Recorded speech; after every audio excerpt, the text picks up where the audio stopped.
ลาโจกกับปลาหน้าปลาเพาะพี่น้องเอ้ยมีปลาโจกตัวใหญ่เนี่ยโอ้มาลีรอ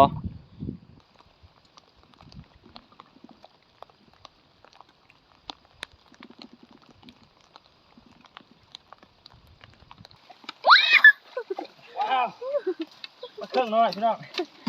3 ตัวพี่น้องเลยตัวใหญ่ใหญ่โอ้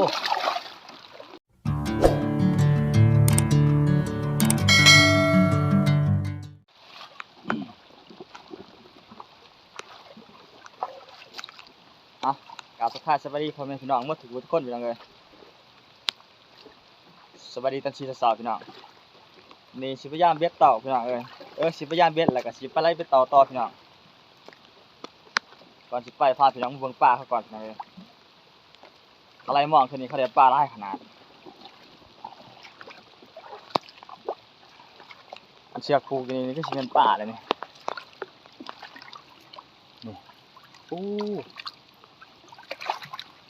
ะนี่เป็นปลาเพาะพี่น้องมันลีรอเนาะนี่อีกเนี่ยนี่มีแต่ปลาเพาะล้วนเลยปลาเพาะมาหลายขนาดทีนี้อันนี้ก็จะสิแม่นตั้งอีกปลาใหญ่เลยนี่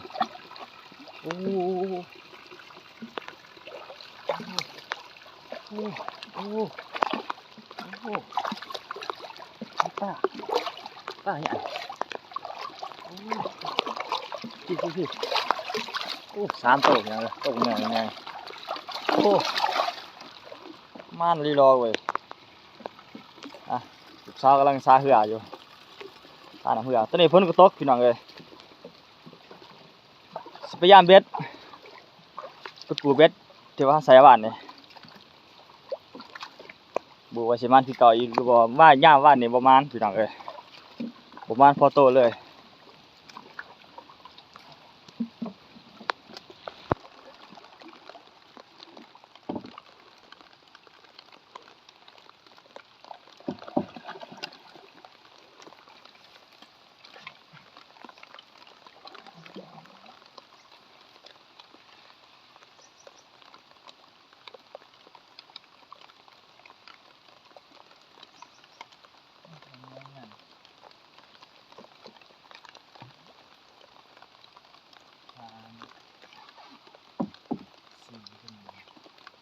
นี่อีกพลังเดียว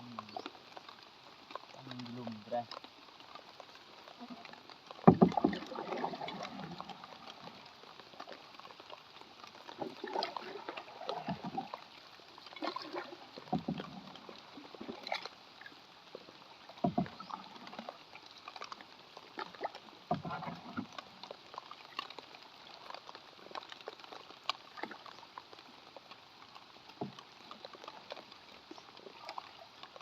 ฝนตกพี่น้องเลย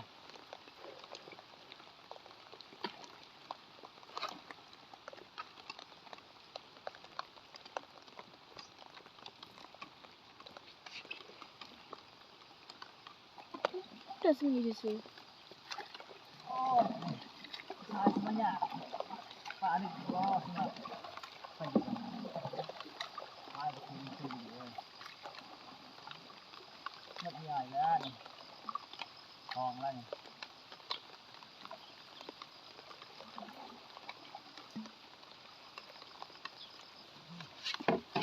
มีปลาเป็นแห่งนะว้าวมาเครื่องน้อยพี่น้อง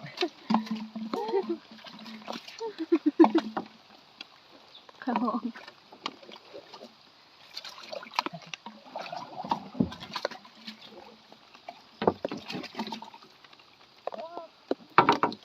ันเลยยังเลย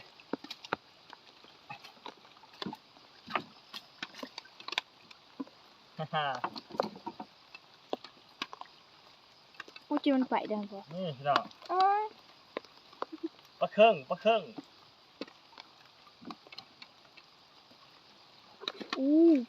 ่าในมหาปีนค่ะ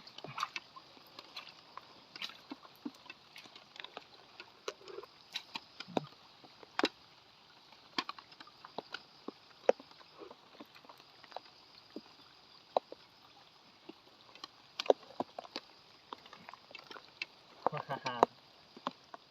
นประเครื่องแล้ว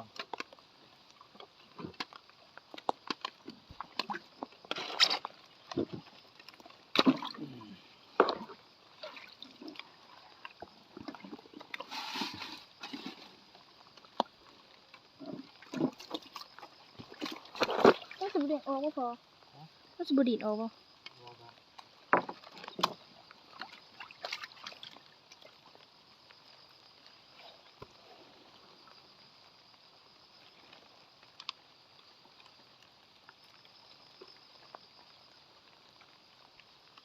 ใส่เนื้อใส่เลือดยังเลย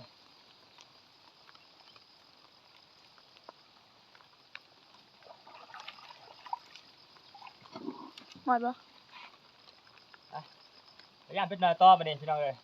ไอ้มีเป็นหน่อยบ่ เป็นหน่อย จักลัง มาล้างเสือได้เป็นหน่อย ใหญ่ เห็นหรือว่าเป็นหน่อยยังนำรูปไปได้หมดก่อน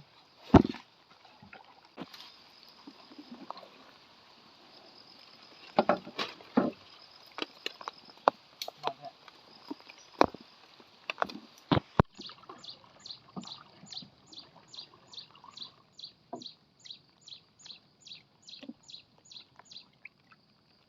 โอ้เบ็ดเคิร์นหนังนี่เลยอะไรจะปูมาพาได้ไปต่อคนก้อนจะมีป่าสิจะคอยเก็บลัง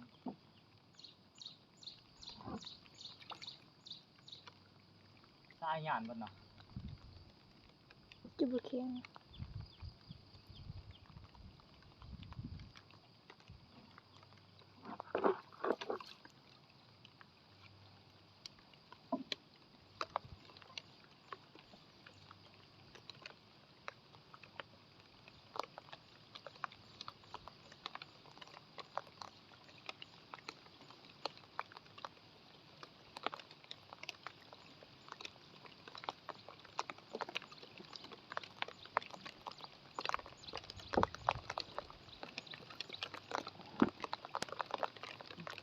จริง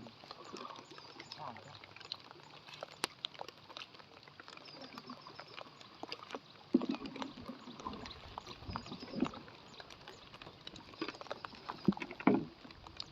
น้ำ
เอาเบ็ดหน่อยประมาณป่าเนาะ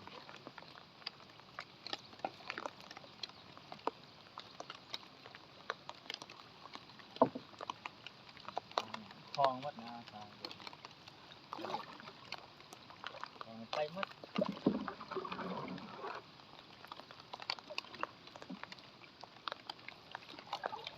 หมดต้อง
อันดังของขนาดเปิด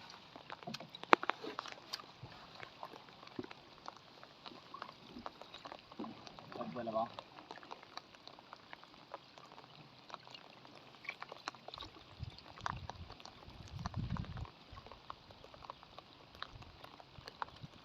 อ๋อพี่น้องเลยหลังจากจามเป็นแล้วก็ไล่ไปต่ออีกพี่น้องไล่เก่าหน่วยวันนี้ล่องเบิ้งพี่น้องเลย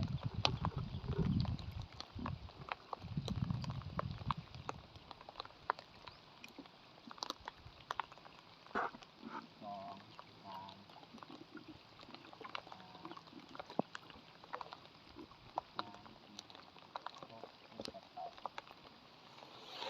กล้องคิดหน่วยคิดจะชิดหน่วย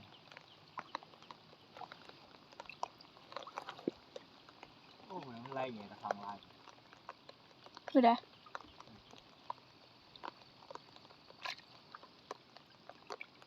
พี่น้องหลังจากที่ว่า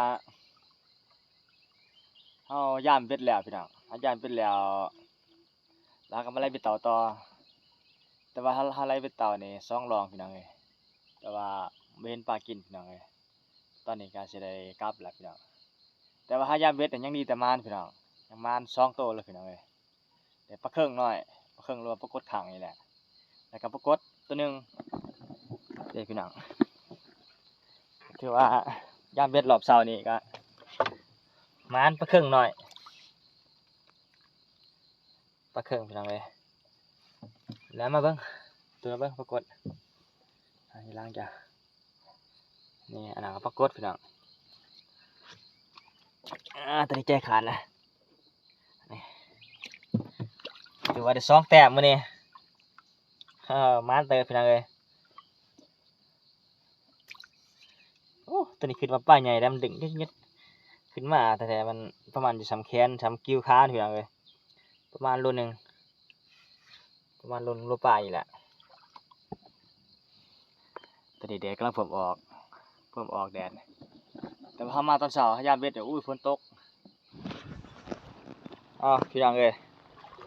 หลังจากที่ว่าแล่นเรือขึ้นมาไม่เห็นคำมัดป้าพี่น้องป้าเขาไล่มองได้โอ้มานาลีรอเพราะวันจากไล่มองอยู่หากว่ามีผู้ไล่นำปลาโจกกับปลาหน้าปลาเพาะพี่น้องเอ้ยมีปลาโจกตัวใหญ่เนี่ยโอ้ตาสะอ่อนเนาะมานาลีรอพี่น้องเอ้ยจะคล้องเพิ่นไล่มองขึ้นมา